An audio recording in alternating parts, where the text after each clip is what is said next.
Capítulo 1. El último vástago de Valiria. La casa Targaryen. Este mundo no siempre ha sido tan minúsculo y banal. Hace miles de años, mientras el resto de los hombres rezaba a los dioses, los valirios reinaban. Por su magia o su fuerza de voluntad, dominaron a las mayores criaturas de la historia. Un caballo garantiza al hombre el dominio de la tierra, una nave el del mar. Pero los dragones nos entregaron el cielo, y también todo y a todos cuantos hay bajo él. En su cenit, mis ancestros gobernaron el mundo conocido. Lo que no dominábamos no valía la pena conocerlo. La capital de Valiria avergonzaba a las magníficas ciudades del este. Los martillos y los cinceles no eran comparables con el fuego de dragón y la hechicería. Eran una ciudad y un imperio, erigidos para perdurar hasta el fin de los tiempos. Pero no fue así. Hace 400 años, la maldición cayó sobre Valiria. Las montañas se abrieron como huevos, los lagos y los ríos hirvieron, fuentes de fuego, cenizas y humo surgieron del suelo, tan altas y tan ardientes que incluso los dragones ardían en vuelo. La tierra se quebró y el enfurecido mar la invadió. En unas horas, la mayor ciudad de la historia se convirtió en historia. Pero mis ancestros no ardieron ni se ahogaron con el resto de su raza. 12 años antes de la maldición, y a pesar de las burlas de sus rivales, Aenar Targaryen abandonó la capital con su familia. Las leyendas afirman que su hija presagió en un sueño la destrucción de la ciudad. Es muy probable que Aenar cometiese algún desaguisado en la corte y prefiriera el exilio a la ejecución. Él y la casa Targaryen se marcharon a una lúgubre, remota y perdida isla. Perdida. Nunca más. Con artes ya perdidas para el mundo, transformamos un pequeño puesto avanzado en Rocadragón. Una fortaleza adecuada para los últimos señores de dragones. Los descendientes de Aenar se asentaron allí como si fuera una tumba dedicada a su patria perdida. Hasta Aegon. Cuando miraba al este, veía el pasado. Viejo, cansado, muerto. Pero cuando miraba al oeste, veía el futuro. Oro en el suelo, oro en los campos, y ningún dragón en el cielo salvo el suyo. Él y sus hermanas Rhaenys y Visenya volaron al gran continente, ilustres visitantes en tierra extraña. Pero cuando Aegon regresó, encargó la construcción de una grandísima mesa tallada con la silueta de Poniente, con todos los ríos y montes importantes que habían visto. Un mapa privado de los 7 reinos, por entonces regidos por 7 familias en liza. La casa Darrendon gobernaba las tierras de la tormenta desde Bastión de Tormentas, al sur de Rocadragón. La casa Hor de las Islas del Hierro también había conquistado y esclavizado las tierras de los ríos y las dominaba desde Harrenhal, un monstruoso castillo que se alza en la costa del Ojo de Dioses. La casa Stark poseía las heladas tierras del norte, el más antiguo, vasto y despoblado de los reinos. La casa Lannister regía las tierras de Occidente, el reino más rico, gracias a sus minas de oro. La casa Gardener gobernaba el dominio, el segundo reino más próspero gracias a sus cosechas. La casa Arryn dominaba el valle, o más bien el valle la dominaba a ella. Las montañas eran impenetrables salvo por la Puerta de la Sangre, que jamás había sido tomada. La casa Martell reinaba en los desiertos de Dorne, posiblemente porque nadie más los quería. Juntos, los 7 reinos componían Poniente, un reino que aún no era un reino, gobernado por grandes familias que no sabían lo que era la grandeza. Aegon se lo enseñaría. Capítulo 2. Invasión. Aunque la casa Darrendon se autotitulaba Reyes de la Tormenta, era poco más que una brisa. Su reino en las tierras de la tormenta barruntaba su fin desde hacía algunos siglos, con la ayuda de varias casas, sobre todo la casa Hor, que ya casi había finalizado el monstruoso castillo de Harrenhal. Demasiado grande y costoso para gobernar tan solo las tierras de los ríos. El rey Argilac sabía hacia dónde avanzarían pronto los hijos del hierro. Aunque un rey que quiere conservar su corona debería cuidarse de un hombre con monstruos que exhalaban fuego. Pero al rey Argilac Darrenton se le conocía como el arrogante por algo. Decidido a acabar con el declive de su familia, envió un legado a Rocadragón a fin de reclutar a Aegon Targaryen y sus dragones contra sus enemigos. A cambio, Argilac ofrecía tierras que no tenía y una esposa que Aegon no necesitaba. Pues siguiendo la costumbre valiria, Aegon se había casado con su hermana mayor Visenya, y olvidándose de esa costumbre, tomó a la más joven, Rhaenys también. 2 hermanas, 2 esposas. Tal vez por eso estaba tan dispuesto a salir de Rocadragón. Aegon se opuso a Argilac con cortesía. Envió a su propio legado solicitando que la mano de la princesa Darrendon se entregase al amigo más íntimo de Aegon y medio hermano, según los rumores, Orys Baratheon. Argilac respondió con una caja y una nota. Estas son las únicas manos mías que recibirá vuestro bastardo. Dentro de la caja estaban las manos del mensajero de Aegon. ¿Cuánto tiempo llevaba Aegon esperando un pretexto así? Cuando su ejército se aprestaba a zarpar, envió cuervos a todo gran señor de los 7 reinos. Todos llevaban el mismo mensaje. Desde aquel día no habría sino un solo rey en Poniente. Quienes se postrasen ante Aegon de la casa Targaryen conservarían tierras y títulos. Quienes se alzasen en armas contra él serían derrotados, humillados y destruidos. Pobre viejo Argilac.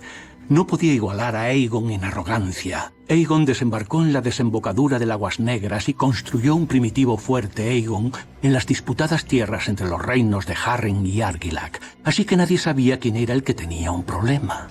Siguiendo las costumbres de los 7 reinos, Aegon desplegó su estandarte con un dragón de 3 cabezas exhalando fuego sobre campo de sable. Visenya lo coronó con una diadema de acero valirio cuajada de rubíes, mientras Rhaenys lo proclamaba primer rey del continente desde la era del amanecer. Mientras sus señores y los lugareños lo aclamaban, Aegon nombró a sus leales amigos miembros del pequeño consejo, presidido por Orys Baratheon, a quien denominó mi fuerte mano derecha. El título arraigó y un bastardo se convirtió en la primera mano del rey. De momento, el reino de Aegon comprendía tan solo una isla rocosa y un puñado de campos. Los otros reyes tenían mayores ejércitos, más barcos, castillos y milenios de gobierno. Pero Aegon tenía dragones y había elegido el lema de su casa: fuego y sangre. Antes de que acabaran, los ríos, los campos y los cielos se tornarían rojos. Capítulo 3. La Casa Hor, reyes hijos del hierro de las tierras de los ríos.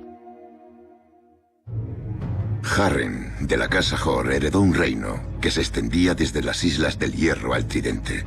Un reino demasiado grande para gobernarlo desde un castillo tan humilde como Pike. Durante 40 años saqueó las tierras de los ríos haciéndose con piedra, madera y esclavos para construir una morada digna de él.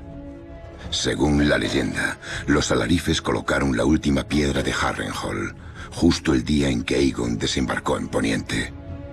Podría haber sido un augurio divino.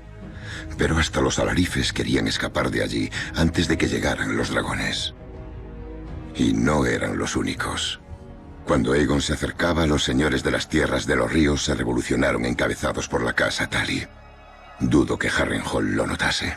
Harrenhal podía repeler una armada de 1 millón de hombres. Ninguna escala podía someter sus murallas y ningún ariete podía hacerles mella.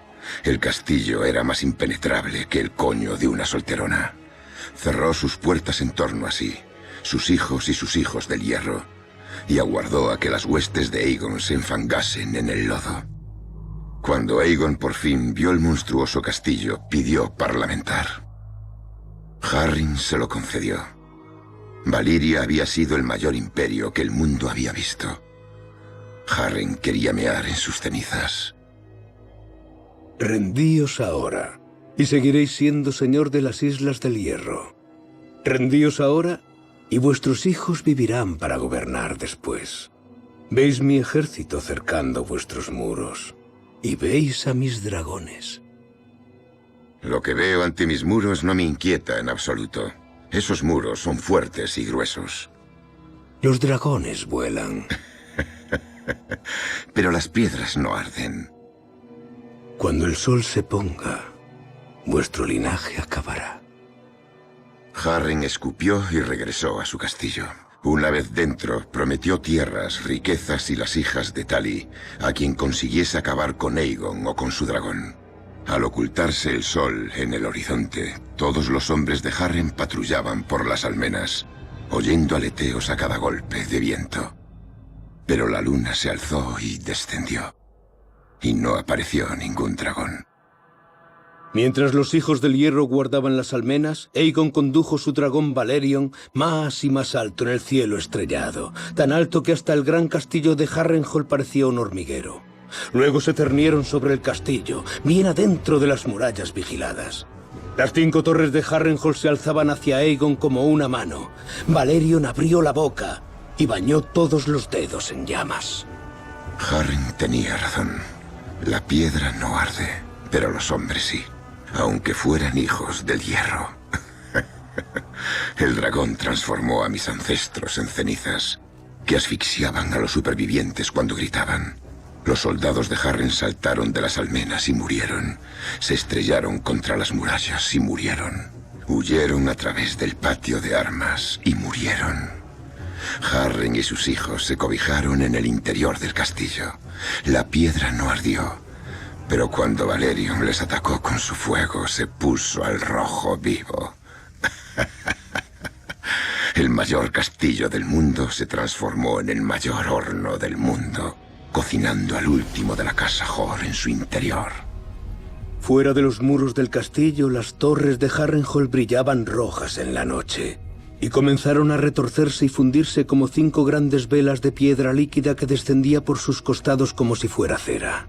A la mañana siguiente, Aegon forjó unas nuevas tierras de los ríos. Nombró al rebelde Edmund Tali señor supremo del Tridente y obligó a los demás señores de los ríos a jurarle fidelidad para su nueva coalición. Durante siglos, la casa Hor había aterrorizado a las tierras de los ríos. Bajo la casa Tali, volverían a recobrar la paz y la prosperidad.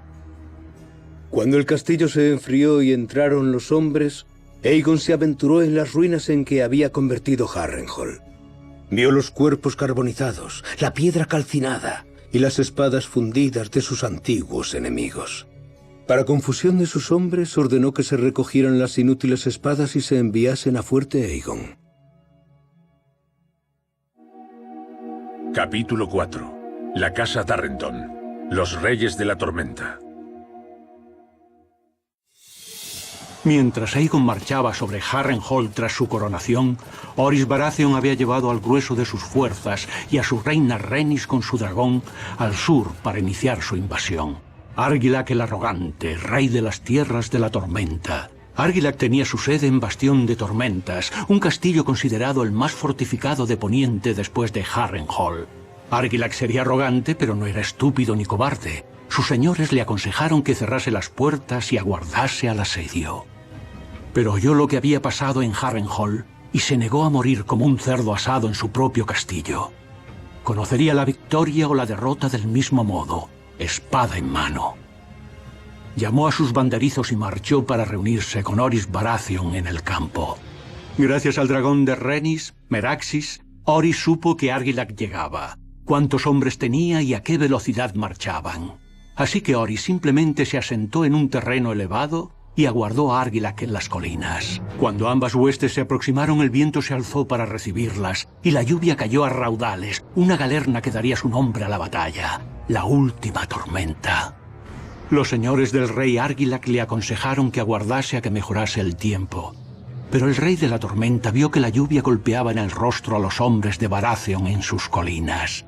Y Argilac vio que su ejército era el doble del de Baratheon, con 4 veces más caballeros y caballos acorazados. Argilac atacó.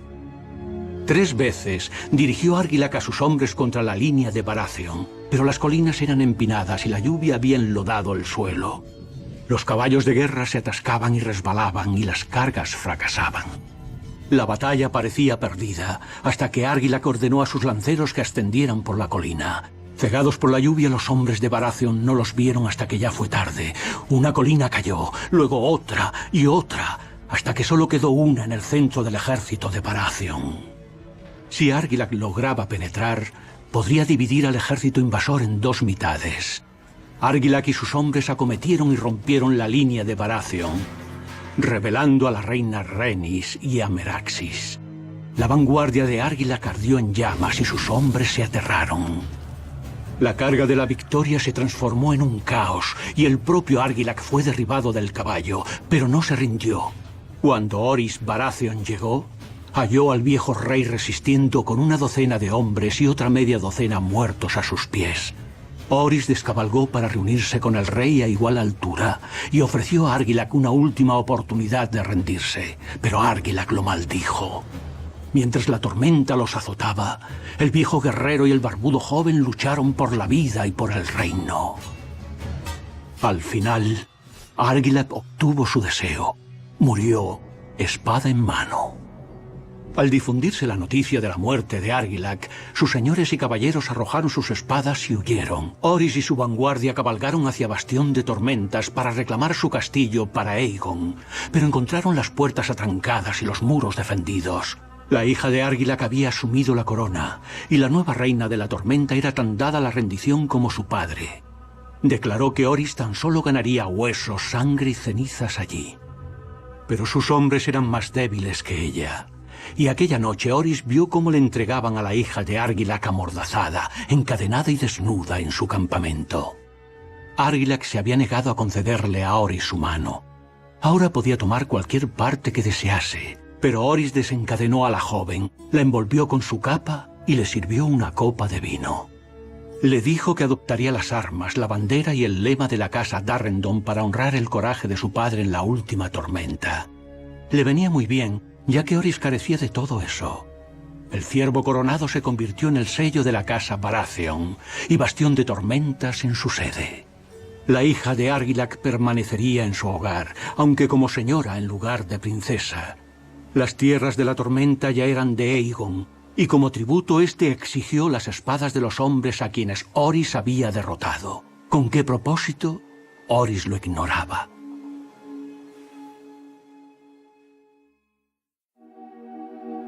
Capítulo 5. La casa Lannister, reyes de la Roca, y la casa Gardener, reyes del dominio. Aegon ya regía sobre 2 de los 7 reinos, pero constató que ya no podría hacerse con el resto. Por primera vez en miles de años, los reyes dejaron a un lado sus rencillas y unieron fuerzas contra un enemigo común. Mi antepasado, el rey Loren de la casa Lannister, encabezaba la familia más pudiente de los 7 reinos. Cuando el rey Loren unió sus fuerzas a las de Mern de la casa Gardener, rey del dominio, tenían el ejército más poderoso de la historia. Conocido como Puño de Hierro, quería derrotar al aspirante a conquistador. Aunque un puño de hierro puede partirle la cara a un hombre en batalla, quedarías como un tonto cazando pájaros o bestias con él. Y Aegon tenía una criatura que era ambas cosas. Los reyes jamás habían visto un dragón ni luchado con uno. Habían combatido entre sí durante miles de años, y la victoria siempre había sido para el que tenía mayor ejército. Seguro que un ejército que quintuplicaba al de Aegon podía lidiar con un dragón. Pero Aegon llegó con 3. Aún así, los Lannister y los Gardener esperaban vencer. El campo de batalla que eligieron era una llanura de tierra firme y claros cielos, perfecto para los arqueros y la caballería. Pero ninguno de los reyes había pensado por qué el suelo era firme. No había llovido en una quincena, así que el trigo y los hierbajos estaban secos. Perfecto para los dragones. Al principio, los reyes creían que se alzarían con la victoria. Cuando sonó el cuerno, sus huestes envolvieron los flancos de Aegon y su puño de hierro de caballeros montados penetró por el centro antes de que los dragones pudieran darse cuenta. Pero entonces, Aegon y sus hermanas alzaron el vuelo y dirigieron sus dragones no a los soldados, sino a los campos secos que los rodeaban. El puño de hierro se abrió y se convirtió en una mano que se extendía pidiendo clemencia. Como Aegon prometió, no obtuvo ninguna. Más de 4.000 hombres murieron abrasados y otros 1.000 mientras huían del fuego. Decenas de miles regresaron a casa como monstruos, quemados, irreconocibles por las cicatrices. La casa Gardener jamás regresó. El campo de fuego, como los juglares lo llaman, se llevó al último del linaje Gardener, y la casa Tyrell floreció en sus tierras como señores del dominio y guardianes del sur. En cuanto a mi ilustre ancestro, Cuando el rey Loren vio la batalla perdida, cabalgó atravesando un muro de llamas y humo para salvarse, o al menos para ser capturado heroicamente al día siguiente, cuando arrojó su espada ante Aegon y se prosternó. Aegon, fiel a su palabra, lo perdonó y confirmó a la casa Lannister como señores de Roca Casterly y guardianes del oeste. ¿Por qué no? Un Lannister siempre paga sus deudas. Y ahora debíamos nuestra vida a la corona. Eso, al menos, hizo que valieran la pena siglos de servicio. Además, Aegon tenía la manía de coleccionar espadas, no cabezas. Añadió la de Loren a la pila que sus hombres habían recuperado del campo de fuego y las envió al fuerte Aegon.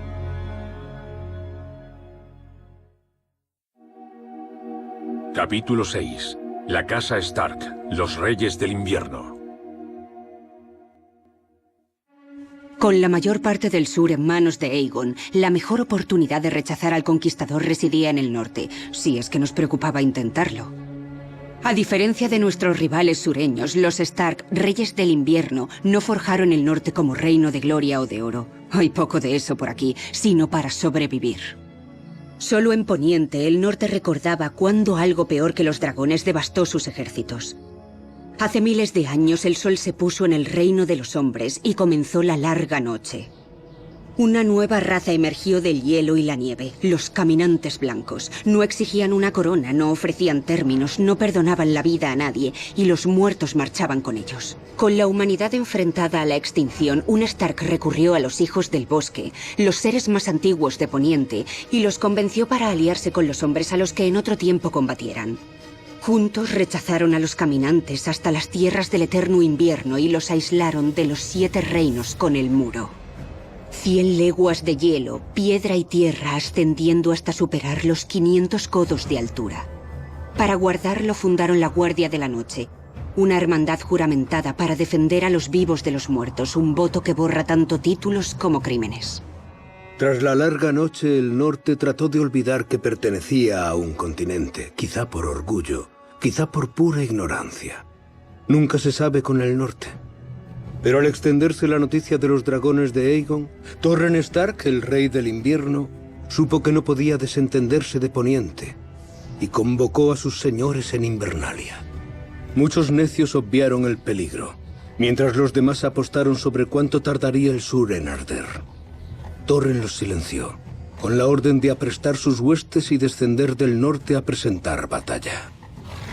Mientras los reyes de la roca y del dominio ardían en el campo de fuego, la mayor fuerza norteña desde la larga noche cruzó el cuello hasta las tierras de los ríos. Pero cuando el rey Torren llegó al Tridente, vio en la orilla opuesta la fuerza combinada de todos los reinos conquistados por Aegon, un ejército que era la mitad mayor que el de Torren, y con 3 dragones. Aquella noche, el rey Torren convocó una asamblea de todos sus señores y consejeros. Algunos querían luchar y confiar en el valor norteño para afrontar la jornada y arder en el Tridente. Los más sabios querían retirarse a Fosso Cailin, la fortaleza que había rechazado todas las invasiones sureñas, y arder allí. Un señor suicida quiso incluso emboscar el campamento de Aegon en la oscuridad y matar a los dragones mientras dormían, o al menos a sus jinetes. Cuesta saber cuál habría sido su sino. ¿Arder? ¿Ser descabezado? ¿Desmembrado? Quizá las 3 cosas. Mi ancestro escuchó su consejo y por la mañana cruzó el Tridente bajo una bandera de parlamento. Entonces el rey Torren de la casa Stark depositó su antigua corona a los pies de Aegon y fue nombrado señor de Invernalia y guardián del norte. Y el rey que se arrodilló. No tenían más remedio, y gracias a él nuestros soldados regresaron a casa, enteros e ilesos. Las espadas que Aegon les arrebató no fueron retorcidas, quemadas ni aplastadas. Aún. Capítulo 7. La casa Arryn, Reyes del Valle. El Valle de Arryn era el último de los 7 reinos que quedaba. Antigua y orgullosa, la casa Arryn hizo lo que siempre hacía en tiempos de apuros. Cerraron la puerta de sangre y selló el valle. Entonces, la reina regente Sharra de la casa Arryn se retiró con su hijo, el pequeño Ronel, al nido de águilas, la inexpugnable fortaleza de su familia. Desde la cima de la montaña podían divisar con claridad todo Poniente, con sus problemas ocultos bajo las nubes. Pero un día la reina Sharra entró en el patio exterior y halló a su hijo sentado en las rodillas de Visenya Targaryen y comiéndose con los ojos a su dragón Vhagar, que estaba a su lado. Como si pidiese otro trozo de tarta en la cena, el pequeño rey preguntó a su madre si podía ir a volar en el dragón de aquella dama tan simpática. Visenya sonrió a Sharra. Y lo mismo hizo Vhagar.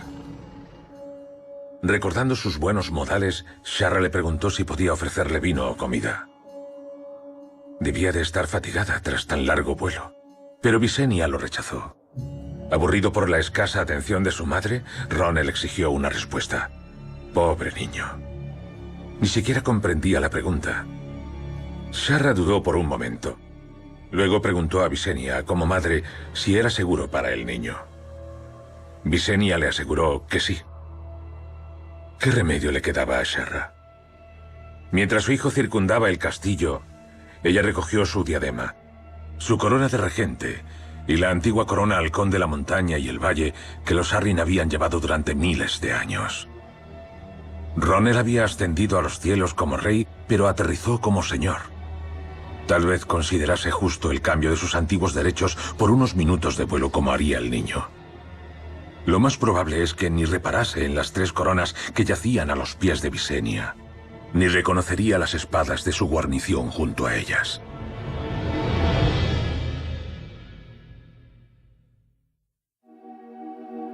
Capítulo 8. Aegon, primero de su nombre. Las cabezas de Poniente se habían inclinado ante Aegon, pero su corazón seguía latiendo libre. Antigua, la sede de la fe de los 7. Allí moraba el Septón Supremo, el padre de los fieles, que preservaba la obediencia de todo Poniente, salvo los salvajes del norte y sus dioses antiguos. Cuando Aegon aterrizó en Poniente, el Septón Supremo se enclaustró en el Septo Estrellado y ayunó durante 7 días y 7 noches, uno por cada uno de los dioses. Tan solo recibió por estas molestias la sabiduría divina de que si Antigua se alzaba en armas contra el dragón, la ciudad ardería, tanto fieles como no creyentes. Tras la sumisión de la casa Stark, Aegon marchó sobre Antigua, listo para una nueva batalla. Pero halló las puertas abiertas, con el Septón Supremo recibiéndolo. El muy necio tuvo la arrogancia de garantizarle lo que Aegon ya había ganado, y ungió al último Valirio como Aegon de la casa Targaryen, primero de su nombre, rey de los Ándalos y los primeros hombres, señor de los 7 reinos y protector del reino. Como si los títulos significasen algo para un hombre ante el cual el propio tiempo ahora se arrodillaba. Los maestres dividirían la historia entre el antes y el después de la conquista. La mayoría esperaba que Aegon instalase su corte en Antigua, pero poco después de su unción, Aegon regresó a la desembocadura del Aguas Negras, donde había pisado Poniente por primera vez. Una pequeña ciudad había prosperado en torno a su primitivo fuerte Aegon. Para honrar a su nuevo maestre, los lugareños la llamaron Desembarco del Rey, que parecía más apta para un modesto caballero, con sus empalizadas de madera, calles lodosas y montones de espadas inutilizadas traídas desde todos los lugares de la conquista. Pero cuando Aegon la convirtió en su corte, la madera se transformó en piedra. El negro fango quedó enterrado bajo la fortaleza roja, y las espadas recogidas de los enemigos de Aegon fueron fundidas por el fuego de dragón, y se convirtieron en el trono idóneo para el conquistador y la mayor dinastía que el mundo haya conocido. La casa Targaryen, mi familia, mi trono, o así tendría que haber sido.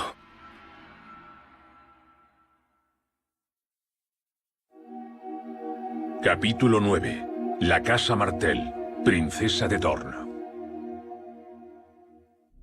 Pero mientras que Aegon se autotitulaba señor de los 7 reinos, en realidad tan solo dominaba 6. El séptimo, Dorne, jamás se había postrado. Visenya había volado al valle y regresó con su corona. Imitando a su hermana, Rhaenys había volado sobre las huestes enemigas con un salvoconducto para Dorne y aterrizó en el castillo de su señora regente, la princesa Meria de la casa Martell. Meria tenía 80 años. Era gorda, calva y ciega. A sus espaldas, muchos se mofaban de ella llamándola el sapo amarillo de Dorn. La hermosa Rhaenys seguramente pensó lo mismo al conocerla. Exigió a la princesa Meria que se arrodillase ante su hermano Aegon. Pensaba que, dadas la edad y la salud de Meria, un simple voto de sumisión bastaría.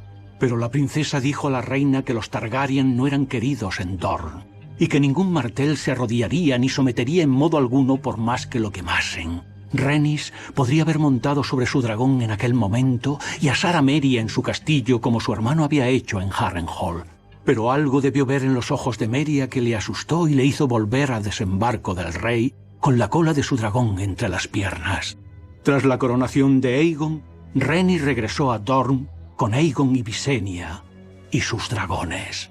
Pero ningún ejército los recibió en el campo y ningún señor los desafió en su castillo. Al aproximarse los dragones, Dorne sencillamente se vació. La casa Martell había sabido de Harrenhal y del Campo de Fuego. Los dragones eran imbatibles en batalla, pero las guerras eran algo más que batallas. Sin oposición, Aegon reivindicó Dorne. Pero en cuanto regresó a desembarco del rey, sus soldados fueron arrojados desde las torres y su guarnición real desapareció en el desierto para no ser vista nunca jamás. Salvo, tal vez, cuando los vientos cambian y las arenas escupen viejos huesos y piezas de armadura. Rhaenys regresó a lomos de Meraxis con la única intención de vengarse de Meria Martell. Pero Dorne ya no estaba vacía.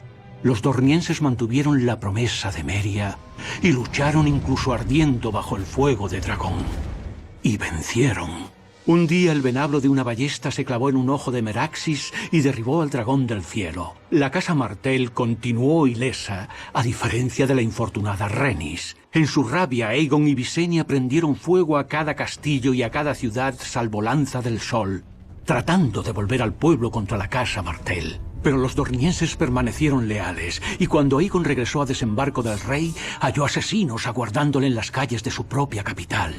De no ser por Visenya, el conquistador no habría gozado de su conquista mucho tiempo. Desde entonces, el rey y su familia serían protegidos por los 7 mayores caballeros del reino, la Guardia Real. Cuando Meria murió durmiendo, su débil y fatigado hijo pidió la paz. Pero la vieja Meria había agotado a Aegon también, y éste concedió la propuesta. Los Targaryen aún querían Dorne, y al final lo habrían ganado, pero no a punta de espada. Lo comprarían como los grandes señores compran cualquier cosa, con una hija. Capítulo 10. Los últimos dragones. Tras la conquista, cuando los hombres miraban al cielo, veían dragones. Los nobles aprendieron a mantener la mirada gacha, pero los dioses no estaban por la labor de compartir los cielos. Cuando Aegon murió, el Septón Supremo condujo a la fe y a su ejército a la revuelta, afirmando que la tradición valiria de las bodas entre hermanos y hermanas era una abominación a ojos de los 7. Aunque nadie sabía explicar de dónde provenían realmente los divinos padre y madre. Mi ancestro, Maegor el Sabio, o Maegor el Cruel, como los hombres lo vituperaban, puso precio a la cabeza de cada sacerdote militante, y milagrosamente, la fe pronto regresó a los septos. Con Dorne dominada y la fe en su sitio, no quedaba nadie en Poniente que se opusiera a mi familia. Así que empezamos a oponernos entre nosotros. En la danza de dragones, una princesa Targaryen intentó arrebatar el trono a su hermano. Gracias a su estupidez, la mayoría de los dragones murieron, aunque por suerte uno la devoró antes de morir. Pero aún sin nuestros dragones, todavía éramos la sangre de la antigua Valiria, lo cual era igualmente peligroso. Uno de mis necios ancestros no vio lo que distinguía a sus bastardos de nuestra familia y los legitimó a todos en su lecho de muerte. Adoptando el nombre de Fuego Oscuro, los bastardos probaron su naturaleza y trataron de hacerse con el reino de su padre. Cuando fracasaron, sus hijos lo intentaron. Cuando estos fallaron, sus nietos probaron. Hasta que finalmente Ser Barristan el Bravo, caballero de la Guardia Real, asesinó a Meilis el Monstruoso en la Guerra de los Reyes Nueve Peniques, acabando así con el linaje Fuego Oscuro. Al final, sin nuestros dragones y con nuestra sangre mezclada con la de plebeyos, no logramos ver la mayor amenaza que se cernía ante nuestros ojos. Como dice el dicho, cada vez que nace un Targaryen, los dioses lanzan una moneda. Debieron de lanzar una por el rey Aris, ya que al principio parecía haber dominado la locura familiar. Pero al hacerse mayor, empezó a ver conspiradores por doquier y donde no los había, se esforzaba por crearlos. Como guardia real suyo, vi de primera mano que si un rey no podía gobernar su propia mente, no podría gobernar los 7 reinos. Apoyamos su reinado porque esperábamos que su hijo Rhaegar restaurara el reino al ascender al trono. Pero luego, Rhaegar demostró estar tan loco como su padre y secuestró a Lyanna Stark, hija del Guardián del Norte, y la prometió con Robert Baratheon, señor de las Tierras de la Tormenta. Cuando el padre de Lyanna y su hermano mayor exigieron justicia, el rey loco se la ofreció, riendo, mientras la ejecutaba. Insatisfecho con tan solo 2 asesinatos, el rey loco ordenó a Jon Arryn, señor del Valle, que ejecutase a sus 2 guardianes, Robert Baratheon y Eddard Stark. En cambio, Jon Arryn llevó al valle a la revuelta. Ned Stark se deslizó entre las sentinas reales y sublevó al norte, y Robert ganó 3 batallas en un solo día para unir las tierras de la tormenta a su coalición, tan solo para ser derrotado por una hueste real y verse obligado a huir, teniendo que abandonar su sitiado hogar de Bastión de Tormentas. La mano del rey al fin acorraló a Robert en la ciudad del Septo de Piedra y envió a sus soldados puerta por puerta para dar con el cabecilla rebelde. Pero los aldeanos odiaban al rey loco y amaban a Robert, y lo mantuvieron un paso por delante de los soldados, hasta que solo quedó un refugio. Cuando los soldados se acercaban, empezaron a tocar las campanas de la ciudad. Al oír el aprieto en que se encontraba Robert, mi padre y Jon Arryn se dirigieron a las tierras de los ríos y reclutaron a mi abuelo, Hoster Tully, para ayudarles. Juntos derrotaron al ejército de la mano del rey y rescataron a Robert.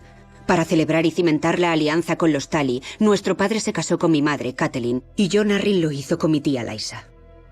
Tan solo una quincena después, ambos hombres regresaban al campo, ya que el dragón por fin había despertado. Mientras los vasallos de nuestro padre perdían todos sus reinos, mi hermano Rhaegar estaba encamado con su... ¿amante? ¿Puta? En cualquier caso la llamaremos distracción.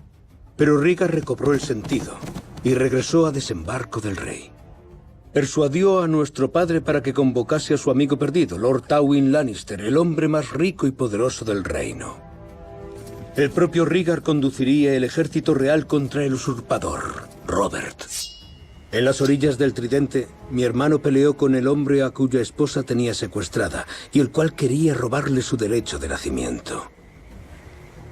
Al final, Robert lo deseó más. Su maza machacó la armadura de mi hermano y sus rubíes cayeron al río como gotas de lluvia, desvaneciéndose en la corriente. Con la derrota de Rhaegar, nada se interponía entre Robert y desembarco del rey. Imaginad la sorpresa del rey una quincena después cuando no vio ciervos, sino leones junto a sus puertas. Su antigua mano del rey, Tywin Lannister, había llegado a la capital con una fuerza que ni siquiera Robert podía igualar, afirmando ser leal al rey. Confiando en lo que quería creer, Aerys ordenó que se abrieran las puertas, y las huestes de los Lannister iniciaron las violaciones, el pillaje y el asesinato de los súbditos realmente leales al rey. Cuando Eddard Stark por fin llegó a la capital con el ejército de Robert, halló las enseñas de los Lannister colgando en la saqueada ciudad. Cuerpos de los Targaryen alfombrando sus calles y a Ser Jaime Lannister sentado en el trono de hierro. A sus pies, el rey loco Aerys, a quien Ser Jaime había jurado proteger, yacía en un charco de su propia sangre por un espadazo que tenía en la espalda. Lord Eddard podría haber agradecido a Ser Jaime el favor hecho al reino, pero como era muy honorable, condenó a Ser Jaime por matarreyes, un apodo del que jamás escaparía. A diferencia de Lord Eddard, Robert agradeció mi contribución a su gloriosa victoria. Perdonó mi delito y hasta permaneció en su guardia real junto a Ser Barristan Selmy, que había sido herido en el Tridente luchando junto a Rhaegar. Cierto, ambos habíamos hecho dejación de nuestros cargos con los Targaryen, pero tal vez eso fuese lo que más le gustaba a Robert de nosotros.